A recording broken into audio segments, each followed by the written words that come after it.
Hey, turn that thing up. Welcome to the Faith Today podcast. I'm Karen Stiller. And I'm Bill Fledderus. Our guest in today's episode is actually my co host, Karen Stiller. So let me introduce Karen as though you had not met her.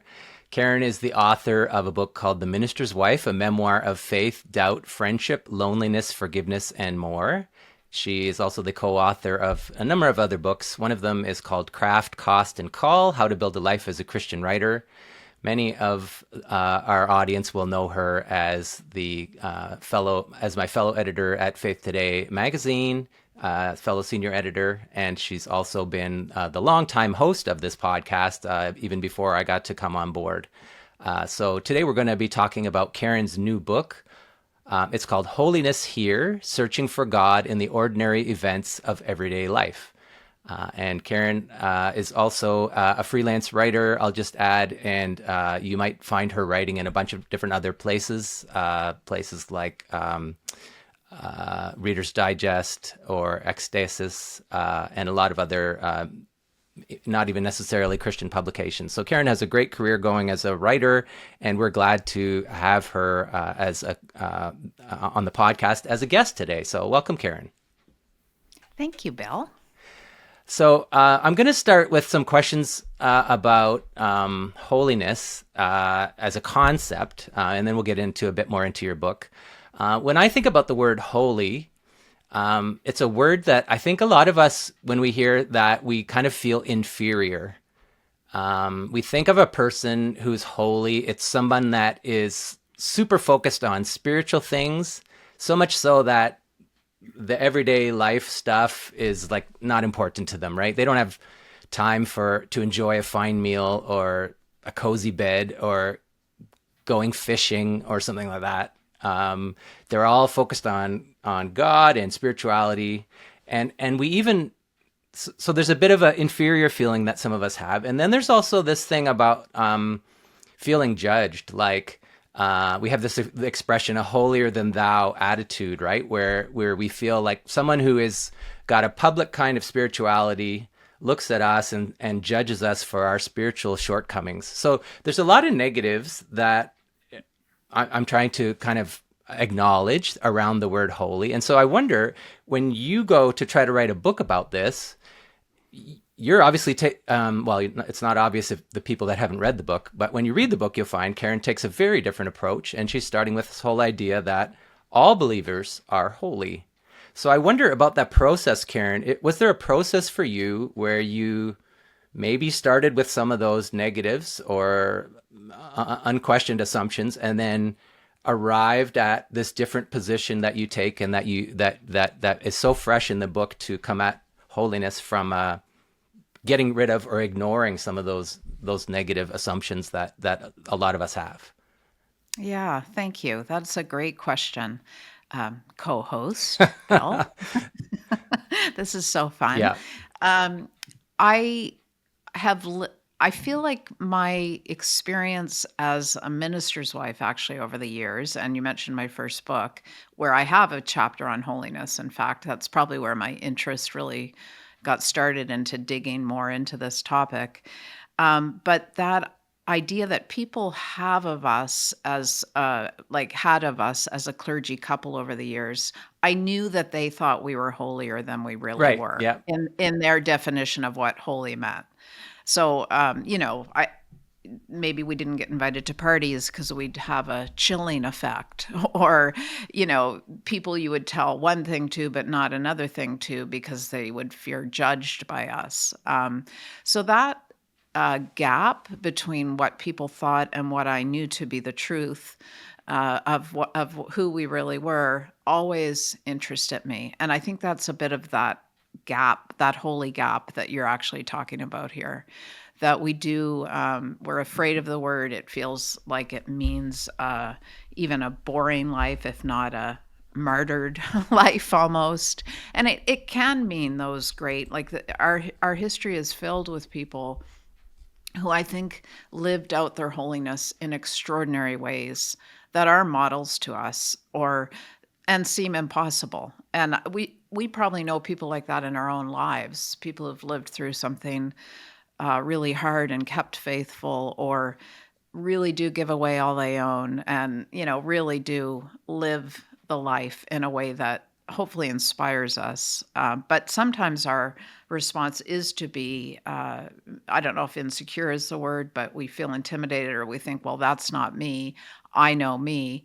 And as I did a lot of reading and thinking and pondering and walking and panicking during the writing of this book, I really I came to feel pretty confident that we all are holy because God has said we are, and that it is an invitation to an adventurous life, and that it's not a place of arrival. And so we can start from wherever we are because we're already there, and just live out of that identity as holy people. Yeah, so that's my long answer to your good Yeah, question. no, yeah, and I found that so refreshing in the book. I do feel like we have this heroic idea of holiness that gets in the way of us acknowledging or thinking about everyday holiness. And I'm so glad that you decided to put that aside, I guess, and to focus on this everyday stuff. One of the examples maybe would be helpful for our readers to think about is your chapter on hospitality. I have a little quote that I really liked where you wrote this: "Hospitality is holiness lived out in practicality. It is the pillow, the food and drink, and the hot shower of our practical love. The spiritual is practical, and the practical is spiritual." And I think when we think about the stellar examples on the pedestal of holiness, hospitality is not the first thing that we're thinking about, that they exhibited great hospitality in their life, right? So I think that's a Yeah. lovely way to bring us in. And I was even going to ask you, like, do you feel like somehow in the church we have this ranking of Christian virtues or fruits of the Spirit that are treated as being more important than others? And does hospitality kind of get too low on the totem pole? Yeah, I think that's such an interesting observation. I believe that's probably true because hospitality is so ordinary and so everyday and often involves, sitting at a table and maybe having a meal. Like that tends to be what we equate hospitality with. I do think we tend to rank sin and we tend to rank goodness.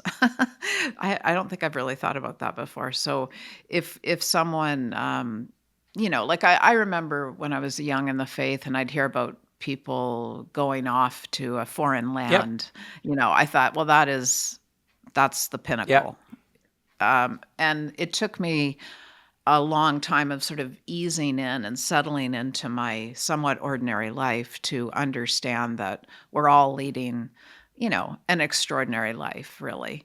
And the other thing about hospitality that I think is so interesting to me is that a lot happens when we're practicing and experiencing hospitality. There's a lot of internal things going on that I get into a little bit in the book where I may have to deal with my desire to impress and my desire to I don't know, talk too much or whatever it is. Like it's not just me giving because I'm so good. It's also me like, oh, learning about myself and listening to the other person. And it's, hospitality is very well, obviously relational, but for me, the host as well. And so how am I a host and how am I a guest? And, it can all be really revealing and beautiful and hard and ordinary and great. The example that I'm thinking of is you talk a little bit about having a cottage and where you're trying to practice the fruit of the spirit of generosity by sharing your cottage or letting other people use your cottage, and then going in after they've left and realizing maybe they broke a coffee cup or maybe they didn't they used up all the toilet paper and they didn't buy and they didn't restock, and so you're Right. left feeling a little bit grumpy. And I thought that that was such a relatable example that we all have. What were you getting at in trying to tell that story? Like how maybe you can use that to go a little deeper into what you were just talking about.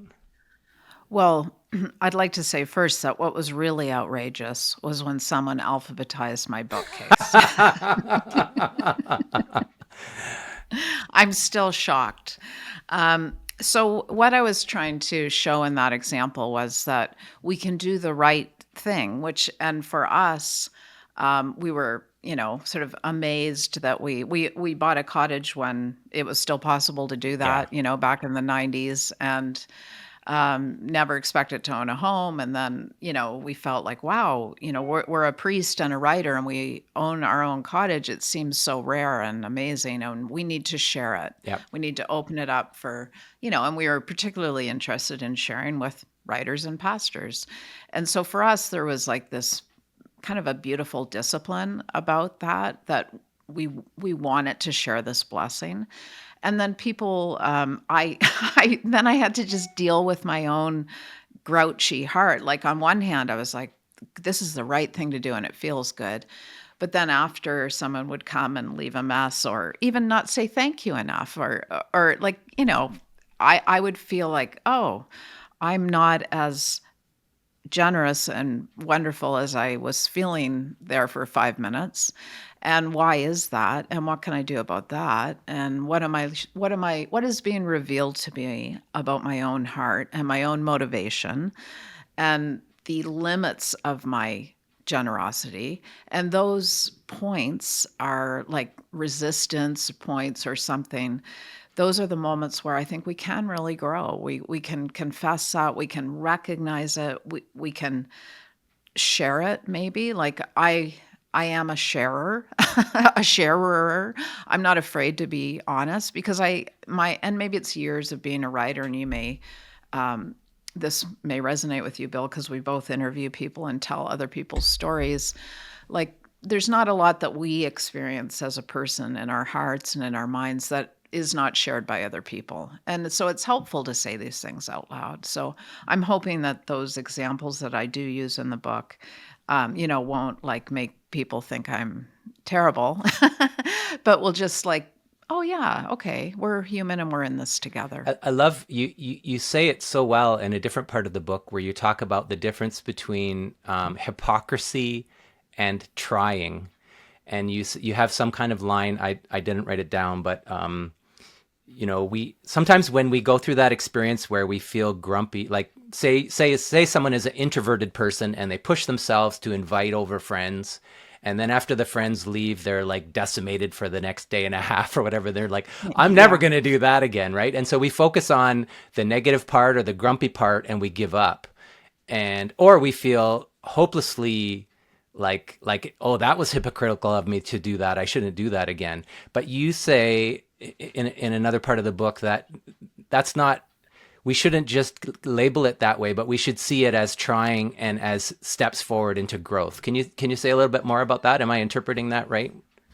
Yeah, you are. I think what I'm also thinking about there are our feelings, that we don't always feel like doing the right thing. And I think we've gotten very comfortable in our messiness. Like, we've talked about that a lot in the church. And I don't think that's all bad. I think there is a correction there where maybe there was a time where people who felt like they had to pretend to have it all together and be perfect. And then I feel like we've gone through a period of, I'm a hot mess, and, oh, good, me too. Let's be messy and broken together. And that's important and that's good.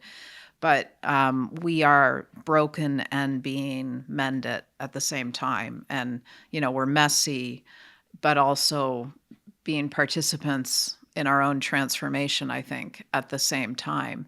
And so sometimes I think we have the idea that if I don't feel like doing something, then I shouldn't do it because then I might be a hypocrite, or I'm not acting out of my true, lived experience or core Or yeah, person or at my that my moment. gifts or whatever, right? Yeah. And so I would say that I've been trying to push myself to, and not always, like, it's important to listen to our feelings, of course, but if I think I can do something anyway, even because it's going to take a little work and I'm going to have to do a little strain, that's okay. That's not a reason not to do it.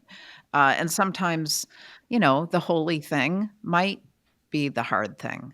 And the hard thing might be the holy thing. But I also don't think that's always true. I think there's like beautiful moments of like, this is fun and holy. Yeah, yeah.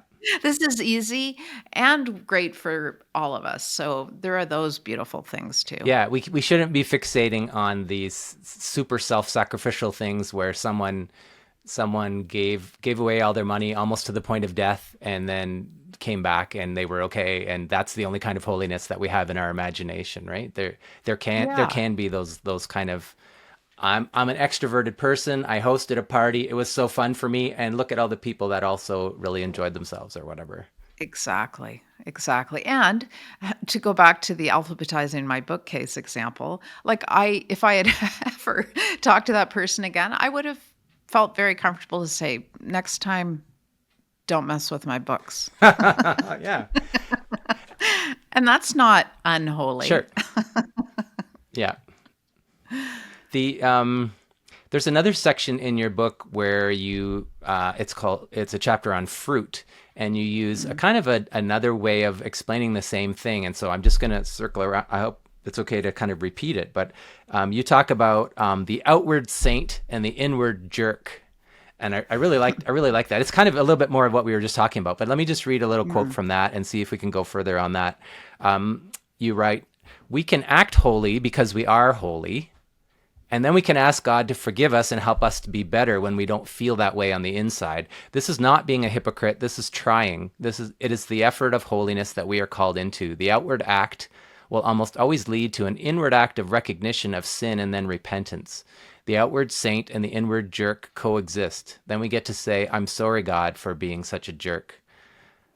I don't think we get to hear people, the examples that we have of holy people, we don't often get to hear them saying, "I'm sorry, God, for being such a jerk." But I think that's a key part of having a proper balance. Does that resonate with you? Is that what you were trying to say there? Yeah, it does resonate with me. And I think, when we think about the sort of, maybe we'd call them the great saints of Christendom, I'm assuming they were real people with, bad habits and grouchy attitudes. And now sometimes we hear really negative stories about people who were great influencers and shapers in our histories and Christian history. And well, he may have been a great preacher, but he wasn't such a great Yeah. husband. And there's these complex realities of who we are as people. So I think that that is true, of all of us. And I think I became really interested in that question again in my years in church life, where people always assumed that I wanted to talk to them and that I was like the best listener of the Right. church. It was like that was my role, to listen to anything anybody wanted to tell me when they wanted to Yeah. tell me for how long. It never turns off, right? You're assumed to be always Yeah, available, always ready, yeah. always. Exactly, and I would think you think I am really much nicer than I am. And then I would think but then I'd have to do my own work and say, "Should I be nicer than I am? Like, do I need to do this?" And sometimes, yes, I do. Sometimes, yes, I should be nicer than I am, and so, what's happening there? So, a lot of it is curiosity, I think. We don't sometimes we do or think things and we just think, "Oh, well, I'm this way or I'm that way or they're this way and they're that way," when if we change our posture to being curious about what's going on, I think it's a much more helpful open door. Yeah, early in the book, you talk about growth and the butterfly and things like that, and I Mm. think judgment is what prevents our growth, right? If we say, okay, I'm judging myself to be like this or that, and that's a static thing, whereas if we're seeking to grow in holiness, that's a moving target. That's always a moving target. Then Absolutely. there's a funny thing you say at a chapter where you're writing about working in the kitchen, and you say something like, you can help your partner grow in holiness by giving them some chores or something like that, right? And I forget the line of something like, "Come and be holy with me in the kitchen," or something like that is this other line that you have, right? So, but we really need to have a safe space to have those conversations. If we're actually really going to do that, we actually need to be on the same page to with the people in our house or whatever to say, yes, we are together. We're each pursuing holiness, and we are willing to acknowledge together that sometimes it's gonna take work. Yeah. Yeah, absolutely. And interesting. Maybe this is like nerdy writer talk, but that was a component that my editor asked me to consider with the book. Like when I submitted the manuscript and she sent back her notes, she was concerned that I hadn't fleshed out enough that, particularly from a woman's perspective, that if you were, we might think holiness means like always putting ourselves last Right. and doing all the Yeah. work and, serve, serve, serve, for example. And if we're dealing in stereotypes a little bit, maybe. And so that was really a helpful comment to me from her about the book that, what does it mean to ask for help? What does it mean to say, I can't do this work alone? And, hey, let's go do this together. So that's sort of where that came from Okay. Yeah. for the book. There And, is and I really appreciated that. there is a bit where you talk about, I think when you're in near the very end, where you talk about holy self-care, Mm, and I was wondering if we could actually talk about that. There's a line that we need to discern between, yeah, giving of ourselves to someone else, but not in a way that's going to damage us for the long term, right? So there's a line right. between self self-sacrifice to serve others, and then also the need to take care of ourselves. And so that's a tricky thing to discern, I think, sometimes. And in our age, like you say, we're all so free to admit that we're a hot mess. So I think we can risk going on the side of self-indulgence, right? Like Mm, not even mhm. trying things anymore, or just doing things because they're easy or convenient or whatever, right? So Yeah, I think that's really true. Like I remember um, in our previous parish, I had the realization that a lot of the volunteer work I did, or the, you know, sort of self-sacrificial giving of time and talent and money and all of that, all had to do with the church that my husband was pastoring. And I sensed there a little bit of mixed motivation, that I was wanting the church to thrive, and so I was doing all this stuff.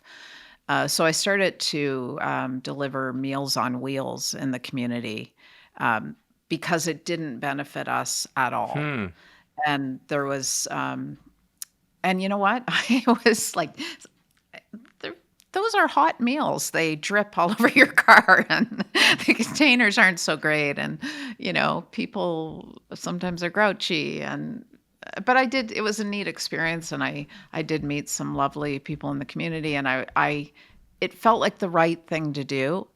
Um, I'm probably moving away from your question, but I had to push myself a little bit, to do something that didn't serve me yeah, in some other yeah, way.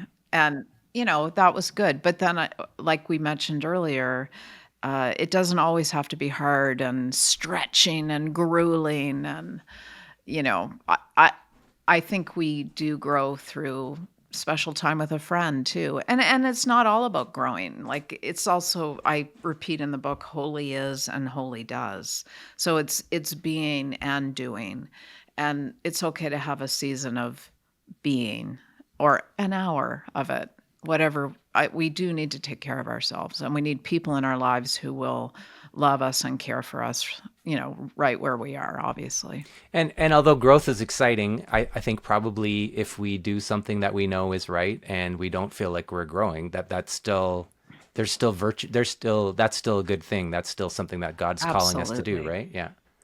Absolutely. Yeah, because this isn't, because then it makes it sound so Yeah. self-centered Yeah. again. It's all about like our personal Yeah. growth. Yeah, or like you're saying, it's kind of you do things for the good of your local congregation, and it's a bit like empire building. Like I do all these good things because I want the church to grow, Yeah. And that's, and that's not necessarily, I mean, yes, that's partly serving God and wanting to advance God's kingdom, but it's also, there can be some selfishness mixed in there. And so I think it's beautiful that you were Absolutely. able to see that, and also to find a way out of that, to say I can serve the community in a different way outside of the church context. Yeah. Yeah. No, I think that's right. Okay, let me shift gears a bit. You've got a chapter on beauty, which goes into some different stuff. I feel like what you're saying in this chapter, you have this example of a prayer that's offered in the church that you're a part of. Maybe this is a typical Anglican prayer where people pray for the wars to cease in all the world. And you admit freely, and you say that's a ridiculous prayer. The world feels like it is mostly on fire, mostly all the time, but still we boldly ask, and we try to believe it is possible that someday all wars will cease in the world. And this is part of a discussion where you're talking about beauty and how there's a kind of logic to beauty, or in this case, a kind of logic to this kind of prayer that is not the logic that the rest of our world shares. Um, so I think, I guess my question to you is, am I reading this right? And do you think that there's a kind of logic to holiness that is different than, I don't know if logic is even the right word, but there's a different value system there that is maybe going to rub some people the wrong way or seem like it's out of step with what else is going on around us? Yeah. I've been thinking just lately about this, the optimism of faith and the optimism of holiness. So we, I think, I think a healthy, beautiful Christian view is that things are getting better and things will get better, and God is present and actively at work in the world, and that we're invited to join in, and that can be a joyful, adventurous life. And so I think that would be a big difference for me, is just the optimism. So the Mm-hmm. optimism in a prayer like, we pray for wars to cease all over the world. It sounds like, it does sound impossible to me. Like, it all, with that particular line in the, prayers of the people, in our church tradition, always catches me off guard. Like, I feel a little embarrassed. Like, don't you people read the news? But at the same time, we are asked to believe that things can be better, and to use our imaginations in that way. And I mean, that's, I don't know if you're planning on getting into this, but we certainly can, and I'm willing. I've had to do a lot of that in the last year and a bit, Mm-hmm. like, use my imagination to, with discipline, believe that things can get Yeah. better. And so that's a little microcosm in my life, but that is the story we're in, globally too. And so we are, like, foolishly thinking that things can be better, but that's what we've been told. So, Yeah. And where that connects with beauty, just for the listeners and watchers, in our world where productivity is so valued, I think one of your points in that chapter is to point out that God values beauty. And even if our world is more focused on productivity and whatnot, and beauty seems like a waste of time, like if someone's going to devote their lives to being a painter or something like that and spend all this time painting and painting and painting, and someone might say, well, that's not making the world a better place. Like, look at all the people that are starving, or that's not making anyone, you're not making any money from that. Like, it's not even a yeah. helpful career, right? And so you're saying in the chapter that there's a different logic that we can subscribe to as Christians, because we know that God is all the beautiful things around us were created by God, and that's evidence for the fact that God loves and enjoys beauty, and we should be able to make some space for that as well. I thought Yeah. that was very It also encouraging. Thank you. It also slows us down. Like, and I think there is a lot of interesting writing and, thinking out there about making, and you hear making being used, as like this beautiful active verb more and more, like more than I ever have before, or maybe I've just stumbled upon it. But that the process of making something, by hand, whatever it is, like it could be an everyday thing like a cake or or whatever, but it slows us down, and it may not work out, like, again, that end product thing, that the process matters, as much as the product, and I really find that interesting and helpful for, how we live our lives, and it challenges me as a writer and how I view my craft and what role it plays in my life, and so I think, yeah, that again, we come down to it's not about being perfect. It's not about the end result. We are participants in this journey.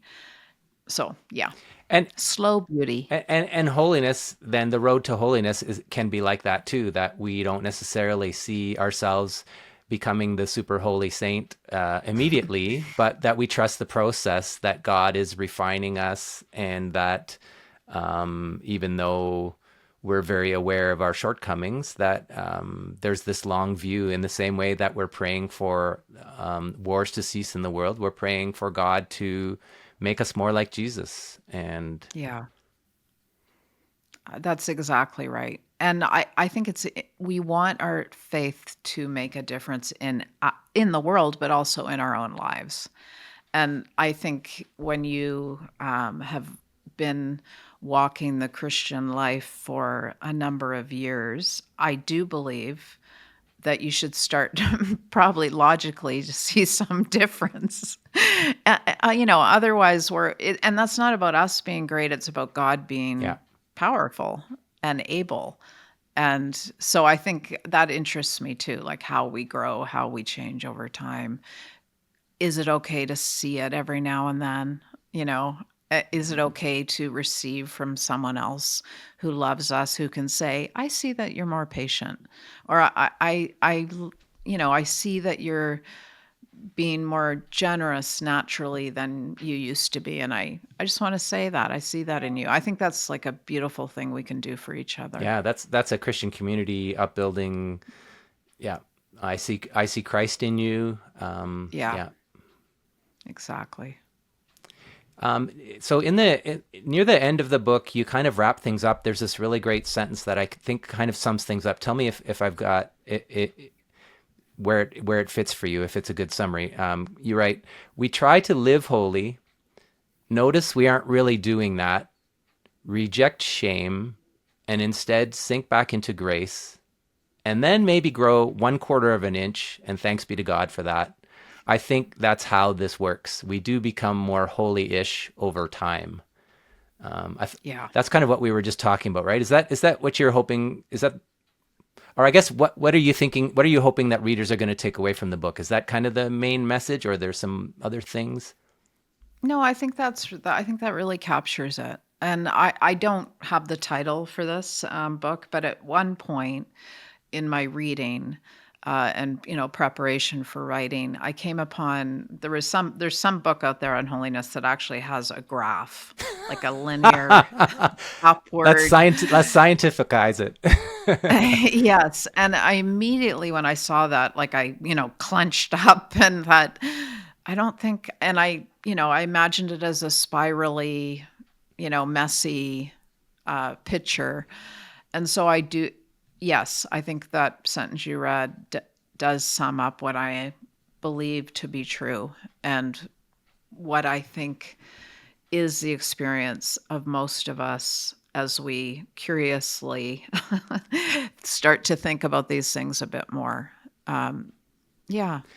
And we need each other. I really believe that. And we can help each other. And maybe that's one thing that doesn't get, said in that summary sentence, that the role other people play in our lives in accompanying us on this journey is so important. But yeah, I think you got it, Bill. You're a very good reader.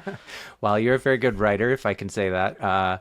I hope that our audience will take the time to get a copy of this book and read it. And what's lovely about this setup is that readers can reach out to you and have interaction with you about what they've read and about their responses to it. And so, as most of the audience knows, you can reach Karen and I through the email editor@faithtoday.ca. So anything that you send there, you could talk to Karen about what she's written in her book.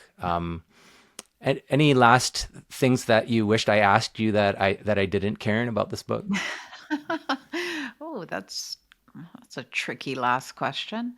No, I think you really captured a lot of what's in the book in a beautiful way. So I thank you for that. And yeah, I do love to hear from people. I think that's one of the best parts about our job as editors of Faith Today, but also for me as a writer in my own life. It means so much to me when people who read something, reach out and share their own thinking or whatever. I think books are parts of conversations, and that's how I like to view them. So they're not like this, here's the end word about Right. holiness or whatever. It's just like, oh, I'm sitting at this table for a moment, and contributing and listening is part of that. So I really do welcome that. Well, thank you, Karen, for taking the time and putting in the work to write this book. I hope that it encourages others in their conversations around holiness. May we all, instead of taking a holier than thou attitude of criticizing our loved ones when they're not holy enough, may we find ways to notice when they are being more holy and actually tell them about it. Amen. Thank you, Bill. Thank you, Karen.